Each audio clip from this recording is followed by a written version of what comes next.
You're listening to the Back Porch Talk podcast. Danny and Jason had many discussions and debates on the back porch while making pivotal investment moves with assets. That's right, with trading cards. They welcome you to the back porch and right into those discussions about current sports news with a fresh and unique twist. So come on and join us.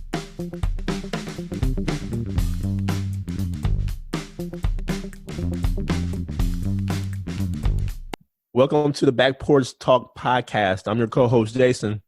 This is your co-host, Danny. And we have a fun-filled show for you on this day. First, we'll go ahead and talk about our thoughts on the Milwaukee Bucks thus far. And then we'll go into an intriguing trading card scenario. But first, with 34% into the NBA season, our Milwaukee Bucks are one of the best teams in the NBA with a big game against the LA Lakers tomorrow evening. So far, Danny, what are your thoughts on our Milwaukee Bucks? The Bucks have been phenomenal. There's no other way to put it. So far, where we're at right now is they just ended their 18-game winning streak. They were upset on Monday night by the Dallas Mavericks without Luka Doncic. So that caught a lot of people by surprise. But other than that, they just been playing really well. Though during that time, we've noticed a few things that they can improve upon. As any team or any sport, you could be really good, but there's always something you could fix. A few of the things that I've noticed through the winning streak and to this point, free throw shooting. I mentioned this in the show before. Giannis in particular, because teams are going to focus on him and do this hack a Shaq thing. This whole 10 dribble thing at the free throw line, I don't understand it. Someone needs to work with him because he's thinking too much. He's hitching. He has no flow to his free throws. And for someone as aggressive as he is, going to the basket, trying to draw contact and fouls, that has to be fixed before they get to the playoffs. And then let me add to that particular improvement that's needed. I went to the Pacers game when the Bucks played in Indianapolis, and I noticed a huge hitch, 8, 9, 10 dribbles Giannis went through, like you said, huge hitch at that particular moment in time. I still see the hitch even on TV. I agree with you. Someone needs to work with Giannis on that. I don't know if he's dribbling that much because he's tired. He's trying to gather himself. He's trying to relax before actually shooting the free throw. But maybe he needs to just wander outside of the free throw line before getting the ball and then get the ball and then do maybe 5 dribbles and then kind of go into a flow at that particular moment in time as opposed to the 8, 9, 10 dribbles. Just a thought, something I saw live in living color when the Bucks played the Indiana Pacers. But that's something they need to fix before the playoffs. They have a lot of time to fix that, but he needs to address that. And I think, too, his aggressiveness, he needs to get that mid-range jumper. He has taken a beating, he being Giannis, in all of these games, where by the time he gets to the playoffs, you worry about him fatiguing a la James Harden when they need him the most. So you get to the big game, you get to the conference finals, even the finals, and you're getting beat down every night like this, like kind of like Shaq used to back in the day, in our day. That's going to take its toll on him. And I think that's part of the impact on his free throws is he's tired, but then, too, he just needs some type of flow. So that's one thing. Another thing is consistent point guard play. So Bledsoe, as we call him Bledsoe, he's one that the Bucks rely on a lot, and right now he's injured. But they need him to be a little more consistent as they're going through the season. He's had a couple lapses in the fourth quarter where I'm trying to understand what he was doing. So I don't know if it's a focus thing sometimes with Bledsoe, but he needs to figure that out where in the fourth quarter he's not making mental errors, turnovers, fouling people on three-point shots, and whatever else he does sometimes in the fourth quarter. I don't know about you, Jay. Look here, man. I just remember seeing Bledsoe on Shaq and the Fool. I don't know if you remember that or not, Danny, but he ended up the ref gave him the ball. He was taking the ball out of bounds. The ref gave him the ball, and Bledsoe went ahead and just started to dribble without passing the ball in. Shaq and the Fool. That has been nominated as one of the top Shaq and the Fools so far, man. So, yeah, I agree with you. He's got to get his head in the game consistently, especially in the fourth quarter and all. Yep. A couple of positive notes. Dante DiVincenzo, Connington, Sterling Brown, the bench as a whole has been playing lights out. They've been stepping up. It's good to have their energy on the floor. Gives Middleton a break, gives Bledsoe a break. Dante's been filling in at point guard with Bledsoe out. The bench has been playing really well. Wesley Matthews has been playing well. Robin Lopez here and there. Boy, Ersan been out there filling it up a little bit. So the one person that I didn't mention, which I'll probably kick it over to Jason on this one, is DJ Wilson. So he hasn't had his impact, and I know Jason has some thoughts on this, so I'll kick it over to Jay on man. DJ Wilson. Look here, man. Listen, so I have to agree with you on DiVincenzo. First of all, I was thoroughly excited when the Bucks drafted DiVincenzo. I called it before they drafted, so I should be a general manager, point blank. But no, in all seriousness, I love DiVincenzo's energy, his defensive presence. Actually really love it. And his three-point shooting is coming along. Right now, he's at about 34%. I would say this before I get to DJ Wilson. This year, I am not impressed at all with Brook Lopez, and especially with Robin Lopez. Robin Lopez is definitely not better than John Henson. And one can even argue that he is not better than Stay Ready Thon Maker. Whoa, that's a strong statement. That's a strong statement coming from me, man. You know my thoughts on Thon Maker, who got traded to the Detroit Pistons. But look here, we need someone who's athletic, an athletic big. Robin Lopez is not athletic at all. And so I think we're going to struggle in that particular set on that second team, that second unit coming off the bench there, and a big man, athletic big man going against Robin Lopez. I think the opposing team will win out on that. I mean, he has a player option next year, unfortunately, at $5 million. Honestly, I think that's something that we really need to consider, especially when it comes to this trade deadline in February. I honestly believe we need to think about trading Robin Lopez. Now, yeah. I know it'll be very unpopular. Look, we trying to go for a chip, and Robin Lopez is not it. I honestly would really rather have John Henson at this point in time than Robin man, Lopez. No, not John Henson. Yeah, not John Henson. Look here, man. I know John Henson was not your favorite, but look, John Henson at least provided a defensive presence, blocking shots. I mean, he gave you that hook. Jason, hold on. Time out, Jason. Time out. I was good with you on Thon Maker. But John Henson, come on, man. Listen, man. John Henson. Come on, Jason. Listen, I said it. I would rather have John Henson than Robin Lopez. Not Brook. Now, Brook, we can keep Brook in the starting lineup.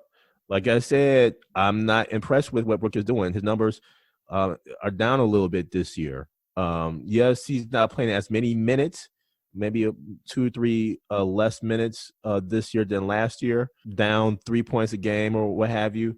But look, Robin Lopez is not the answer.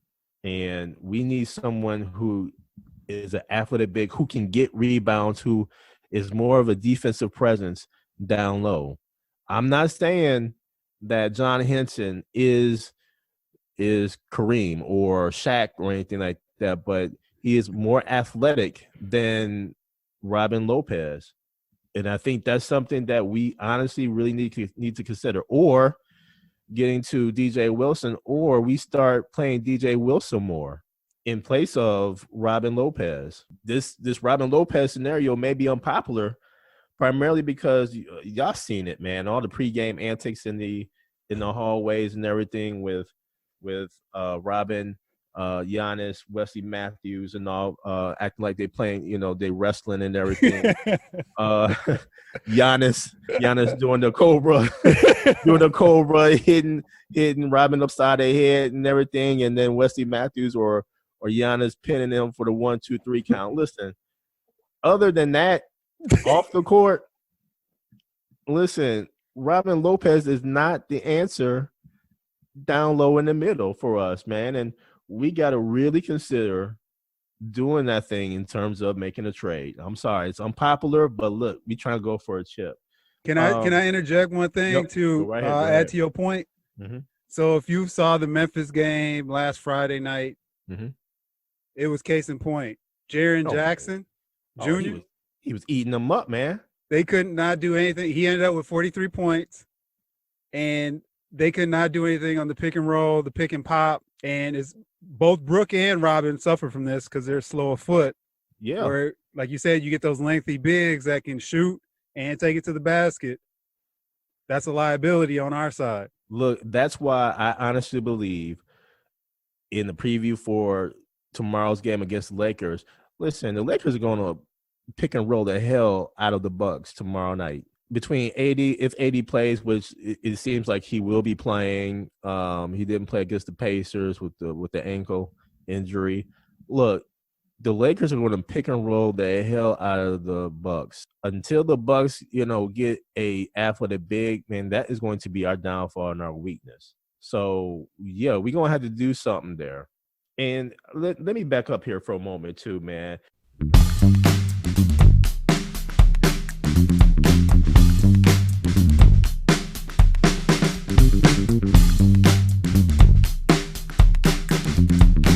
And I wanted to say this about all the media talking about how the Eastern Conference is weak versus the Western Conference.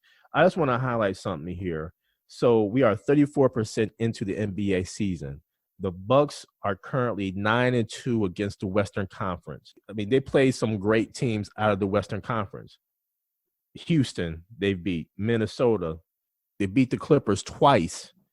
OKC, Portland, Utah, New Orleans, and also Memphis. And then they lost to Utah off of a game-winning shot, and they just lost to the Dallas Mavericks.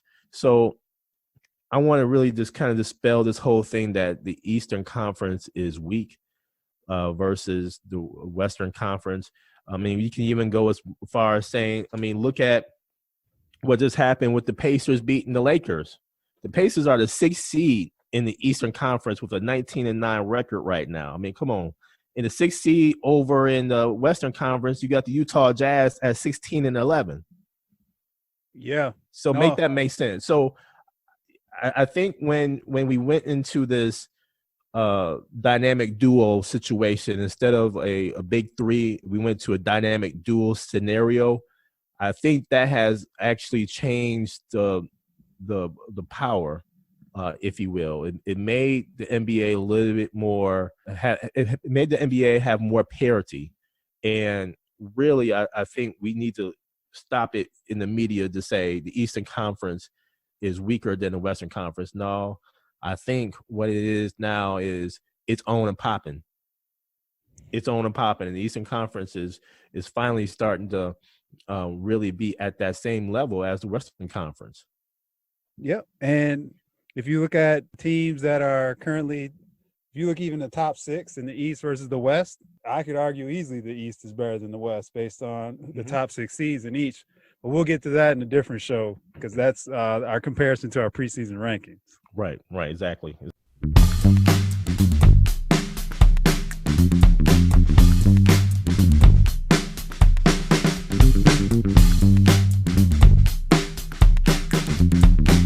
Just a couple other things too about our Milwaukee Bucks, man. Look, when we lost to Dallas the other night, I do have a concern. Bledsoe was out. Again, Bledsoe/Bledsoe, he is out. I know all the grief and the stuff that we give Bledsoe in the fourth quarter and sometimes throughout the game, but when you look at what we actually did in that game with Giannis just overpowering fools throughout that game, 48 points, still wasn't enough to win. But we only had a few other people in double figures. We had Ilyasova, Korver, and Hill in double figures, with Korver actually having 17 points. So my question is, where the hell was Middleton? Isn't Middleton supposed to be the second option? He kind of took a back seat the other night, man. He just didn't look like he had any juice. He had no interest in shooting or anything.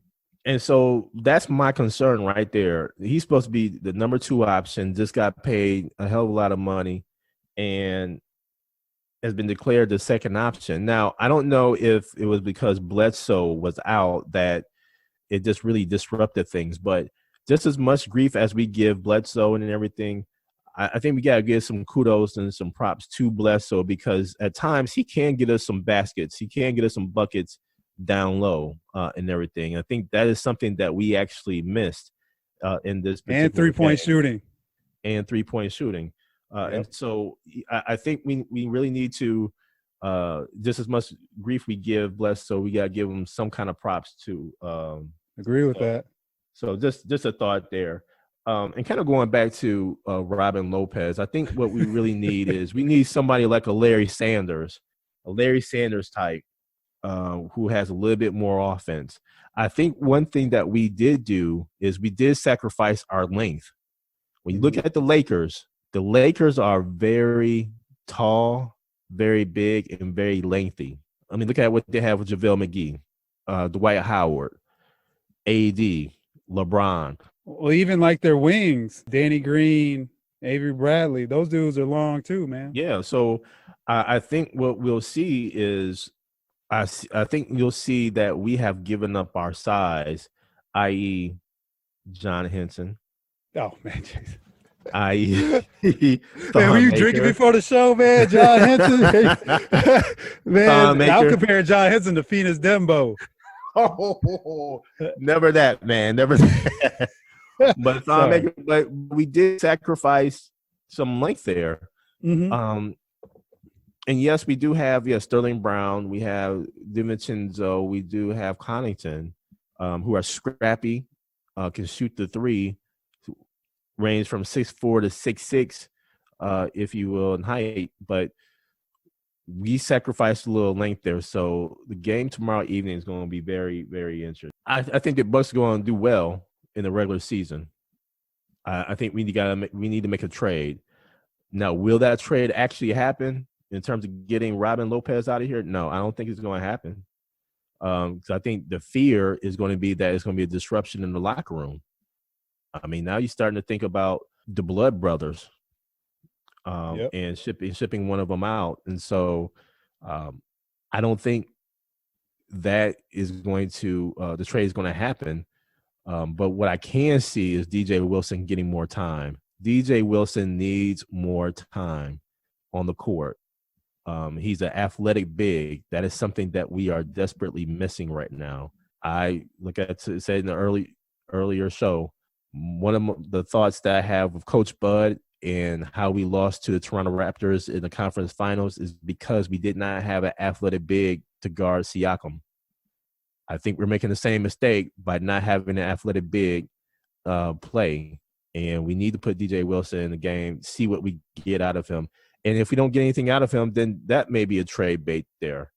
But we need to figure it out because we are too close to a chip not to make a move. Those are my thoughts on the Milwaukee Bucks. And just to finish that thought off, when Ersan sat out a couple games ago and DJ Wilson played, DJ Wilson had a double-double. There you go. And then all of a sudden he comes back and he has 5 minutes. So, inconsistent minutes, man. Inconsistent minutes. A player can't get into the right flow just having those inconsistent minutes and all. So Coach Bud's going to have to do something there. What it is, I think he just needs to play DJ Wilson a lot more consistently. And drop down on Robin Lopez. And maybe that was sending a sign to Robin Lopez and being like, look, man, these hallway antics pre-game is cool and everything, but we talking about this stuff on court. I mean, a prime fact here is DJ Wilson averaging 11.8 minutes a game. Only played 14 games. Only played half the games in the season so far. In the games he played, averaging 11.8, and usually those are during scrub times. Yep, that is correct. And all. And at the time, I mean, he's averaging 5 points a game. Robin Lopez, who's played every single game this season, the 28, averaging about 14.1 minutes a game, averaging 5.2 points a game.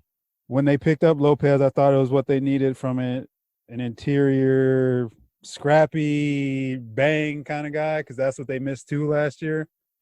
But he's just so slow that it impacts him with these quicker teams. And for that fact, you know, I almost would rather see Dragan Bender. Yeah, no kidding. At least see what he can do. I just want to see what he can do, man. He's only played in 3 games, 9.7 minutes per game. At that point in time, averaging 5 points a game. But again, probably during mop-up time. So I would want to see what Dragan Bender can do. Now, he can't bang because he's not as big, if you will, in terms of size. Height-wise, he is, but size-wise, he's not. But he still can give you something on the perimeter on a consistent basis. But I would want to see what he can offer us. So my hope is that, we're 34% into the season. My hope before we get to 50% to the halfway point here of the season, we start seeing DJ Wilson and even Dragan Bender, see what we can do. And then the second half of the season, we start really filtering out what our lineup is going to be come postseason. Exactly. So there you have it, our Bucks thoughts on the season so far.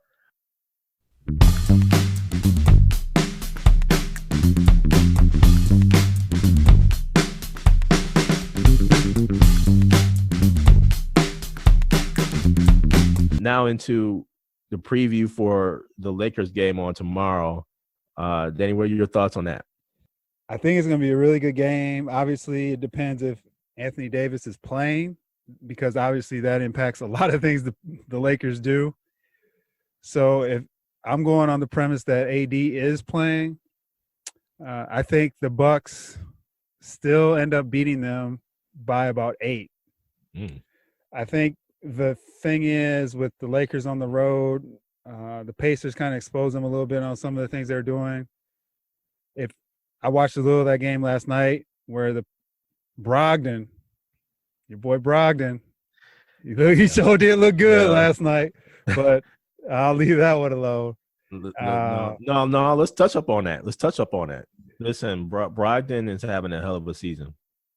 Yes, and he would be really nice right now back in the Bucks uniform. But we got to let bygones be good bygones. But it was nice to see him and how he played last night. But back to the game. Yeah, I'm feeling the Bucks will win tomorrow night. You know, hoping the Lakers at least show pretty good face, make it competitive because it's on national TV. I was hoping the Bucks would win and the Lakers would win coming into this game, so they both had their winning streaks. But obviously that didn't happen. So I see a lot of, like you mentioned, it's going to be a lot of pick and roll. I think they're going to try to get Giannis into foul trouble and force AD on Giannis. Lakers going to pick and roll the hell out of the Bucks tomorrow night. Yep. I see honestly, I see LeBron having a field day triple-double wise. I'm calling it right now, triple-double by LeBron. Yep. I think where the Bucks can get them is the role players. So that's where, unless like Kentavious Caldwell-Pope and Danny Green, if you keep them under wraps, Bucks got it. If they start getting off, then I think the Lakers will win. I would say this, Chris Middleton has got to show up. This game will not be close if Chris Middleton does not show up. Giannis is going to have an interesting game. You got a lot of bodies down low.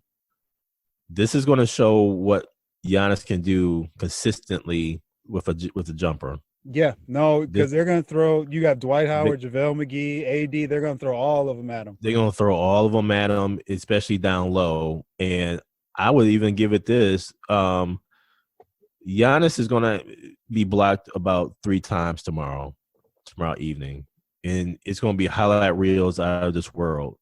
Mm-hmm. Unless Chris Middleton steps up to relieve some pressure off Giannis to spread the floor, I don't think this game is going to be as close as people is giving it. I'm just going to say it.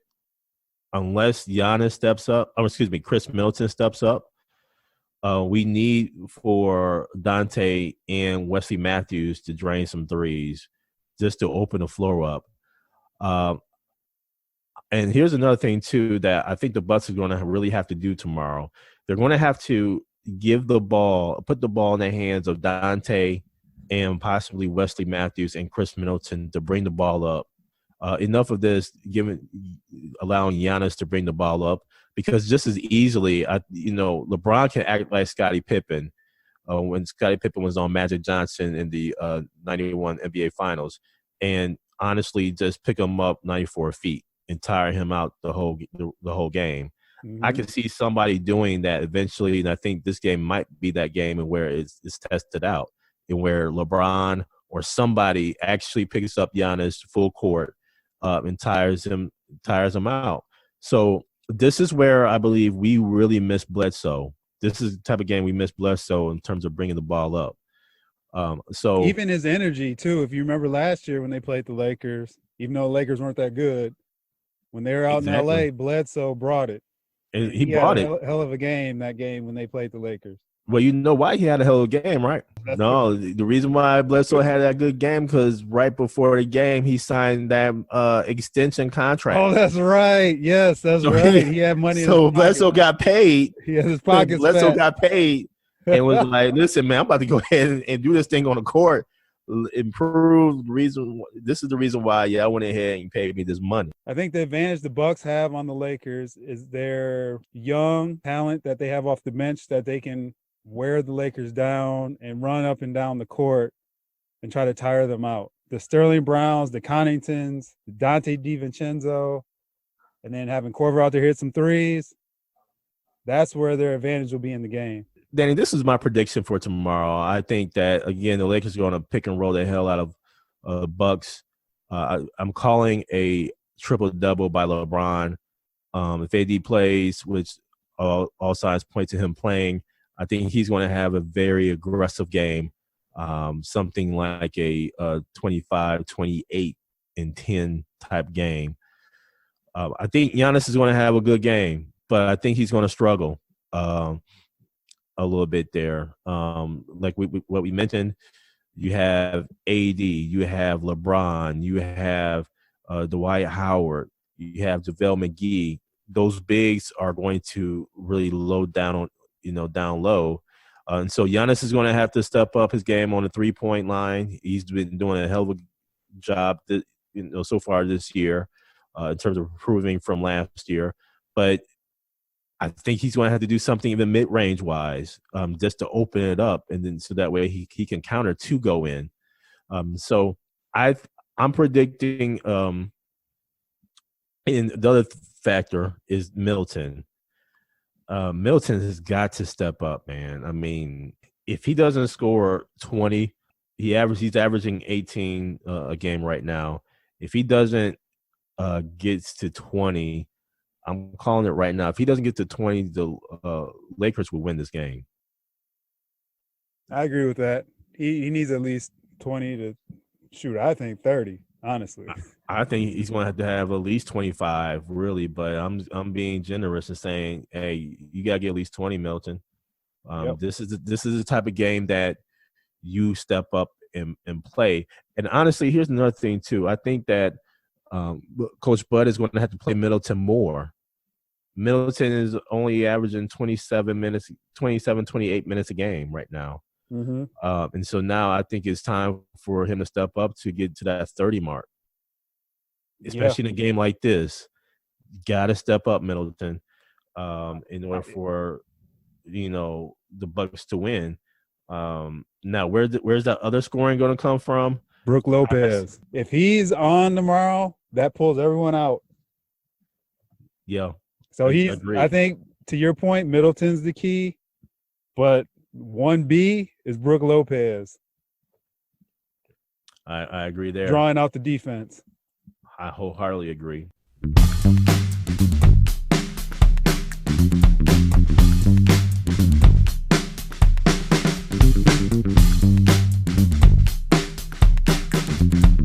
Let me ask you this, Danny, and this probably should have gone back to the previous segment here, but what are your thoughts on Wesley Matthews so far? He's averaging 23 minutes a game, 24 minutes a game, averaging close to 8 points a game. He is shooting 38% from the three-point line, 54% overall in terms of 2-point field goals, that is. And so in overall 43% from the field. So let me ask you, what are your thoughts on Wesley Matthews so far? So I like him from the standpoint of the team point of view. Good dude in the locker room, good leader, brings positive energy to the team. As far as on the court, he seems to make shots at crucial points when he needs to. I think he's getting too many minutes, honestly, and pulling away from some of the minutes like a Sterling Brown should be getting. He's fine, I guess is the way I can put it. He isn't terrible by any means, but he's nothing great. And for him to be starting, that kind of, I don't know about that, but I think he is someone, if you need the package, he would be a part of that package deal. I think what the Bucks decided to do by letting Brogdon go is to fill the void with 3 or 4 people. Mm-hmm. So get Wesley Matthews. Let's put him in the starting lineup. Let's go ahead and allow him to score a little something. Again, he's averaging 8 points a game. Then we have Dante DiVincenzo, who typically have come off the bench if Bledsoe was in the mix there. Mm-hmm. And he's averaging 8-9 points a game. And then, oh, by the way, sometimes let's bring in Pat Connaughton. Pat Connaughton's averaging, 5 points a game. And sometimes if push comes to shove, we need a bucket, let's bring in Sterling Brown, who's averaging 6 points a game. So I think what the Bucks decided to do was let's fill the void with many people and ultimately, move on from there. Is the strategy working? It's working. I mean, this came 18-game winning streak. We'll see when the lights are bright. We'll see how they actually play. So there you have it. Those are our thoughts on the Milwaukee Bucks so far, 34% into the season, and also the preview for the game against the Los Angeles Lakers.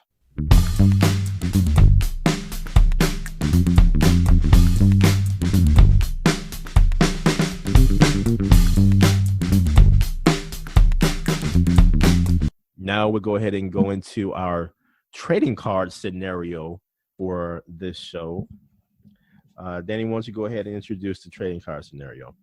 So our trading card scenario for tonight is Glenn Robinson's rookie card for Grant Hill's rookie card. Both Grant Hill and Glenn Robinson came into the league in 1995.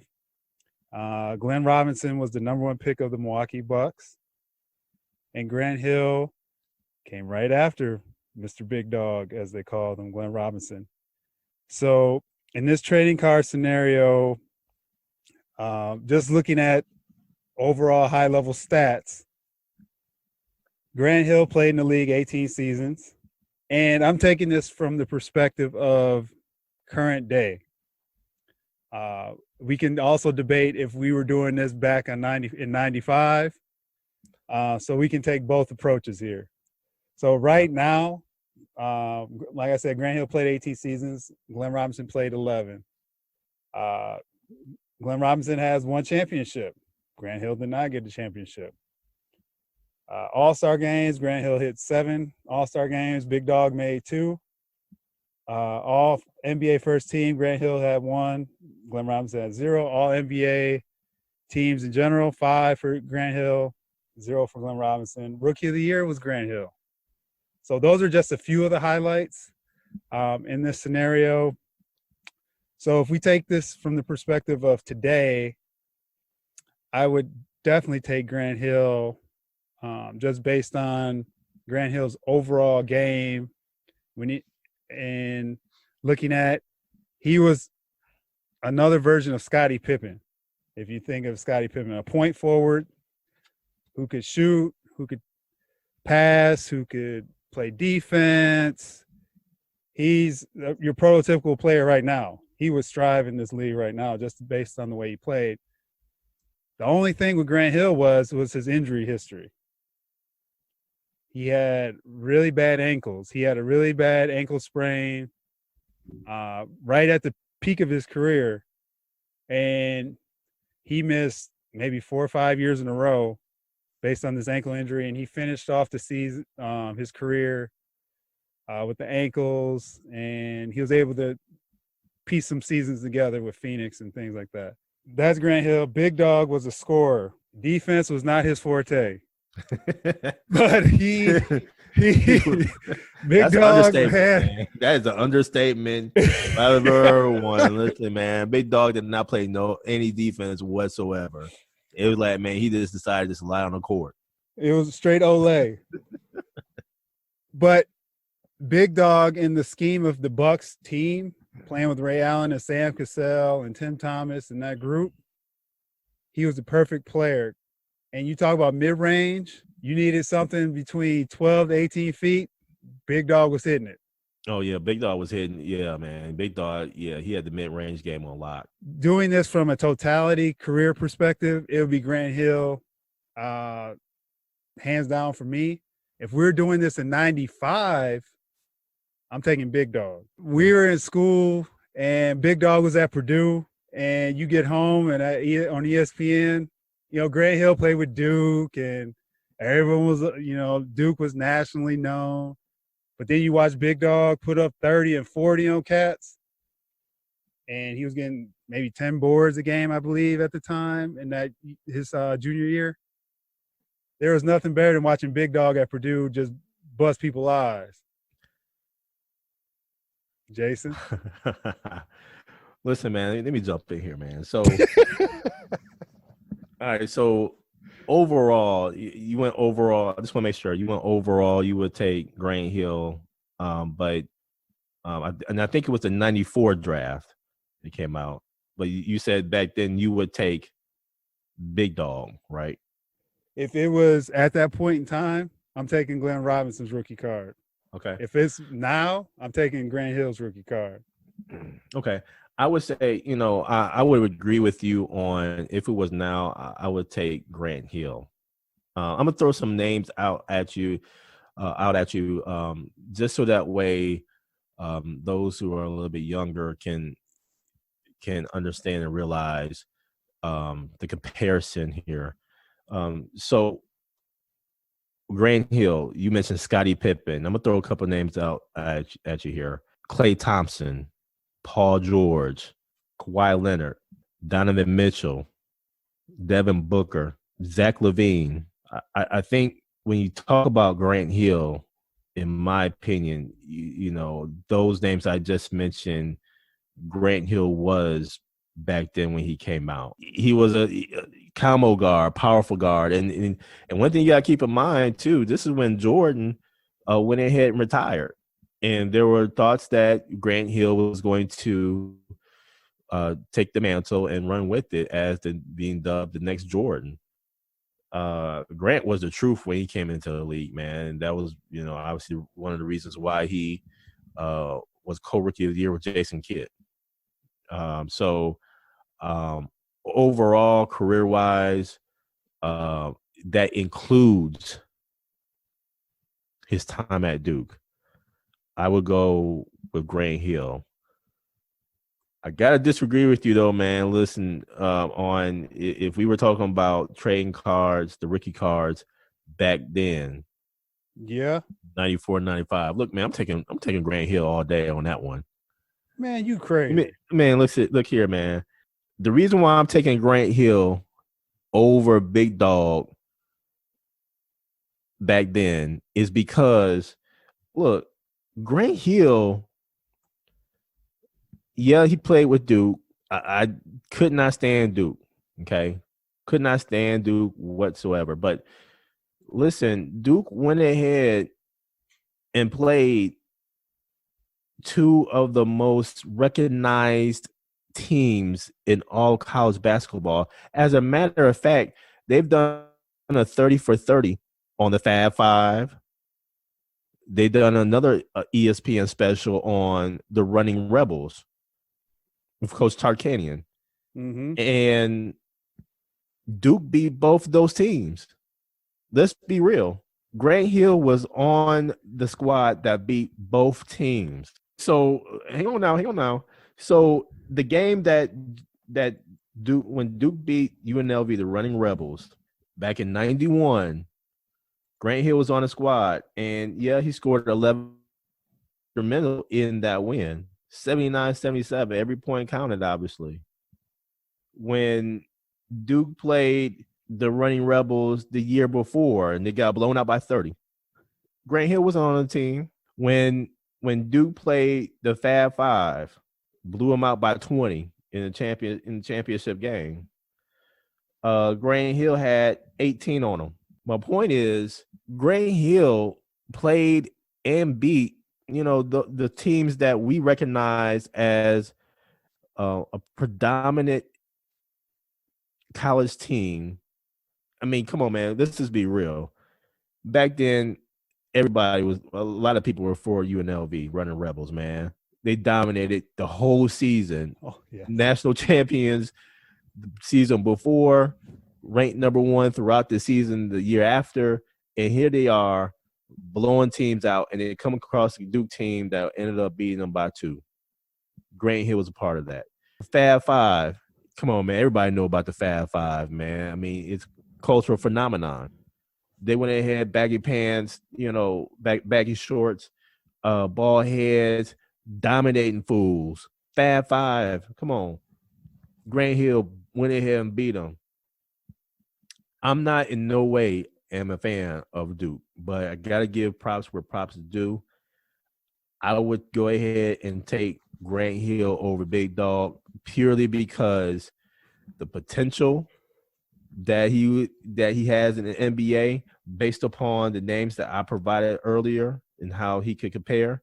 But then also the fact that when the lights were the brightest, he went ahead and beat those 2 predominantly recognized teams in college basketball. Time out. Hold on. In this scenario, Big Dog had Konzo Martin on his squad. Grant Hill had Christian Laettner, Bobby Hurley, Tonio Lang, Cherokee Parks. He had a squad. He was a system player. Hold up, man. Big Dog just went out there and gave you 40. He was just out there raw. That's why I like watching Big Dog, because he had nobody else with him. Let me ask you this, man. When the lights were brightest, yeah. When the lights were brightest, okay, we can go to that because in the NCAA tournament in '94, Purdue actually played Duke in the tournament. Elite 8. They played in the Elite 8. And what happened? Purdue lost because Big Dog had no help.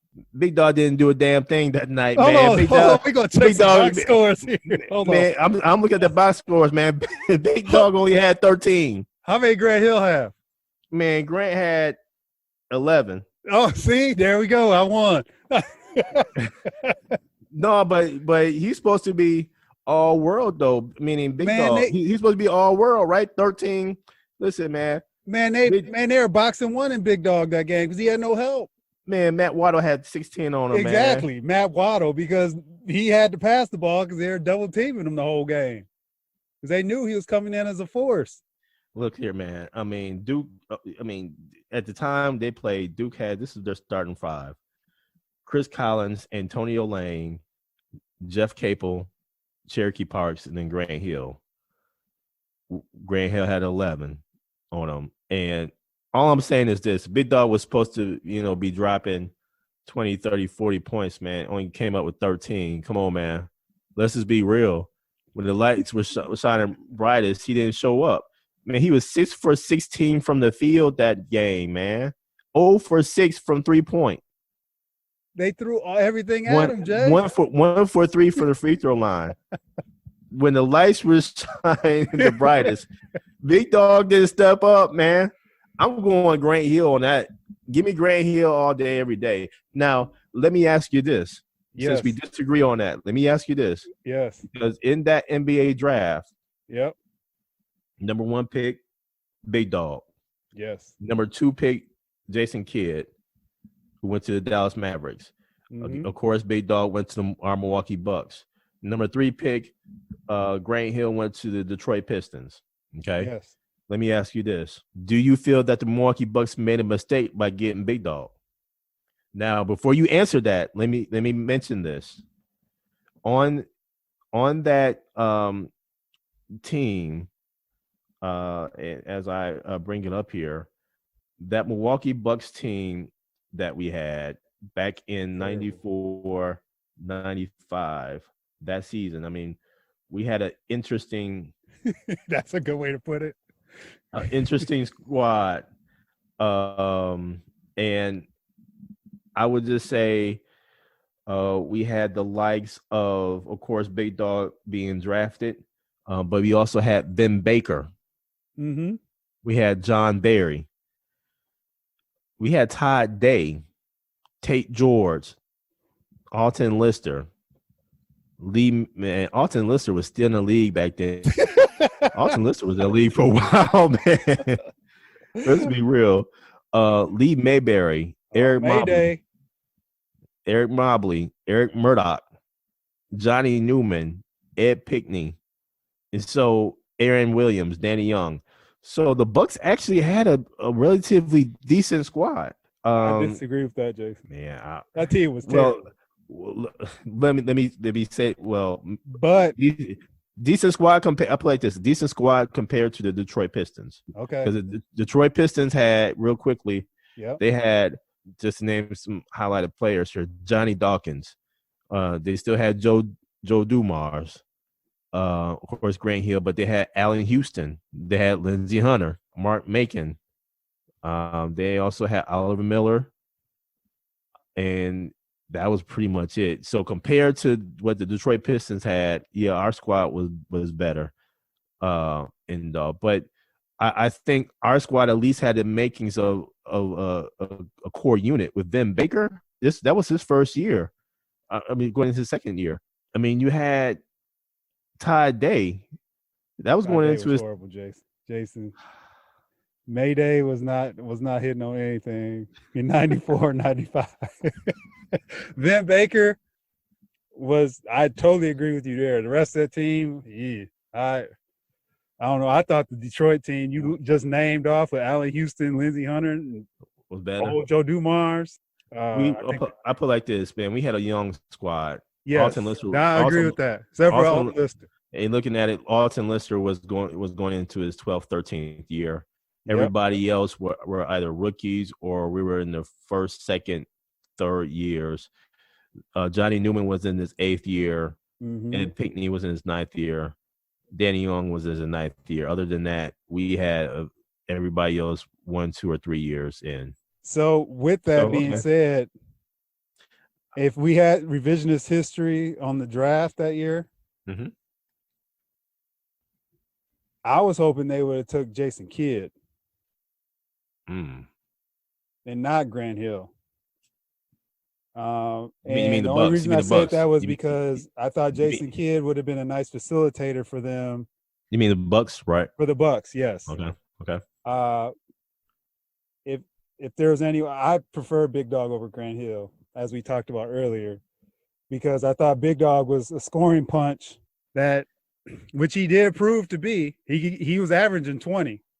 He averaged 20. Yeah, I'll give you that. But he didn't play now. Look at defense, man. Man, please, man. Listen, that fool did not play a lick of defense. So yeah, he had a lot of energy on the offensive end. But I think with that, Big Dog was the one I thought they should have selected between him and Grant Hill. Between him and Jason Kidd, I thought Jason Kidd would have been a better fit in that draft, but then Big Dog ended up being what he was going to be. He was a scorer, and they needed scoring, and he brought energy, and then which also ultimately catapulted them up to their 2001 run when they had Ray Allen and everyone else. Let me ask you this.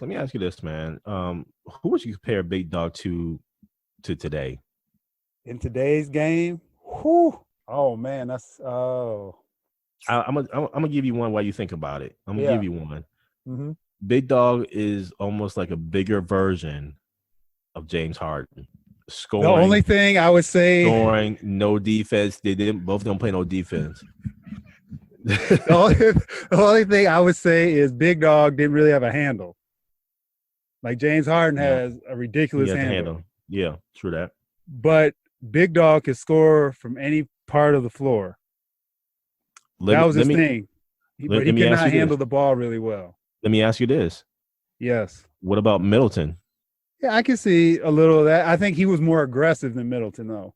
I agree. Like I agree. When he was on the offensive end, he wanted the ball. He wanted to score. He wanted to mid-range game. Mid-range game was off the hook. I mean, same with Middleton. Middleton has a good mid-range game. Yes, but I think Big Dog was just a tougher player than him. I agree. On the offensive end. So I think that's a good comparison, actually, with Middleton. Mm-hmm. Just because Big Dog was 6'8", Middleton 6'8". Yeah. The mid-range game is the key. Mm-hmm. But I think Big Dog was just a stronger offensive player. Okay. I still would take Grant Hill all day, man. Back then, 94 draft, and I would take Grant Hill rookie card over Big Dog's rookie card. Big Dog didn't play a lick of defense. He can score, but no defense. And looking at the totality of the career, listen, I'm including that of the college years as well. When the lights were shined the brightest, Grant Hill beat two of the most recognized college basketball teams of all time. I'm saying all the time, man. Fab Five and the Running Rebels. He beat them. He was a part of the system that beat them. Did he win? Yes or no? He did win. I'll give you that. I will give you that. But Big Dog had some help in that game, in that Elite Eight game, they would have beat Duke. And so basketball is a team sport, man. That is true. This ain't golf. This is not golf. This is not no Tiger Woods by himself. This is not no So there you have it. Danny would have taken Big Dog back in the day overall, and you said you would take Grant Hill. From a career perspective, I would take Grant Hill's overall career, but coming out of the draft, the 94 draft, it was Big Dog all day. I was a Big Dog fan. Okay. Thank you for joining us at Back Porch Talk Podcast. You can also join us on Twitter by tweeting us at @back_podcast. For more information, you can go to our website, which is backporchtalkpodcast.com. You can also email us at backporchtalkpodcast@gmail.com. Again, thank you for joining us, and remember that there's enough hate in the world, so go ahead and spread a little love.